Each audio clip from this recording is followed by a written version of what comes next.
नमस्कार प्यारे बच्चों, छात्र छात्राओं, स्वागत है आपका एसआर साइंस स्टडी में। पिछले वीडियो में हमने पढ़ा था विरंजक, चूर्ण, खाने का सोडा और धोने के सोडे के बारे में। और जो है इस वीडियो में हम पढ़ेंगे, देखिए, क्रिस्टलन का जल। यह क्या होता है, देखिए परिभाषा सबसे पहले हम इसकी देखेंगे। लवण के एक सूत्र इकाई में, लवण का यदि कोई एक सूत्र इकाई है उसमें निश्चित जल के अणुओं की संख्या, लवण के एक सूत्र इकाई में निश्चित जल के अणुओं की संख्या को हम कहते हैं क्रिस्टलन का जल कहा जाता है।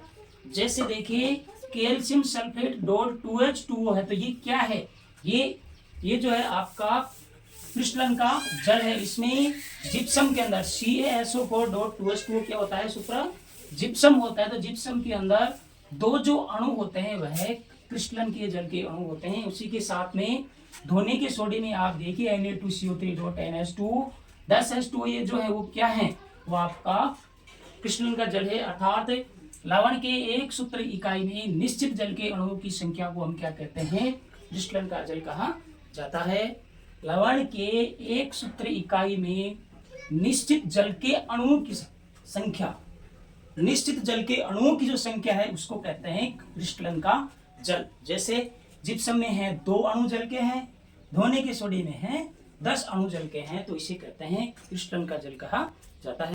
फिर हम पढ़ेंगे plaster of Paris, POP, plaster of Paris. देख कैसे बनाया जाता है। जब जिप्सम को, जिप्सम कौन है, CaSO4 डॉट 2H2O, ये सूत्र होता है जिप्सम का। जब जिप्सम को 373 केल्विन ताप पर गर्म करने पर यह जल के अणुओं को त्याग कर, जल के अणुओं को त्याग कर कैल्शियम सल्फेट का अर्धहाइड्रेट या हेमीहाइड्रेट बनाता है, हेमीहाइड्रेट बनाता है। इसे प्लास्टर ऑफ पेरिस कहा जाता है। देखिए, जब जिप्सम का सूत्र है CaSO4 डॉट 2H2O, जिप्सम को 373 केल्विन के ऊपर गर्म किया जाता है तो यह जल के अणुओं को त्याग करके कैल्शियम सल्फेट का अर्धहाइड्रेट या हेमीहाइड्रेट भी इसे कहा जाता है, वह बनाता है। इसे कहते हैं प्लास्टर ऑफ पेरिस। अर्थात जिप्सम को गर्म करने पर यह जल के जो है 1.5 अणु को जो बाहर निकाल देता है, अर्थात त्याग देता है, त्याग करे जो है अर्धहाइड्रेट बना लेता है कैल्शियम सल्फेट का, उसको कहते हैं प्लास्टर ऑफ पेरिस कहा जाता है। देखिए, CaSO4 डॉट 2H2O, ये क्या है, ये जिप्सम है। जिप्सम को जब हम तापमान देंगे 373 केल्विन के ऊपर, जब इसको हम तापमान देकर के गर्म करेंगे उस समय देखिए क्या होगा, CaSO4 डॉट 1/2H2 1/2H2O और 1.5 अणु जल के बाहर निकल जाएंगे। देखिए, आधा अणु जो जल का है वह कैल्शियम सल्फेट के साथ में रह जाएगा, जबकि 1.5 अणु जल का जो है वह बाहर निकल जाएगा।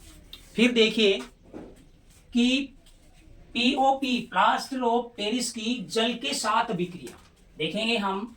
CaSO4 डॉट 1/2H2O, ये रहा आपका POP यानी प्लास्टर ऑफ पेरिस है। ये जब इसकी विक्रिया जल के 1.5 अणु के साथ में होगी वापस, देखिए क्या प्राप्त होगा, यह है आधा और ये है 1.5, दोनों मिलकर के 2 बन जाएंगे, अर्थात CaSO4 डॉट 2H2O जिप्सम प्राप्त हो जाएगा।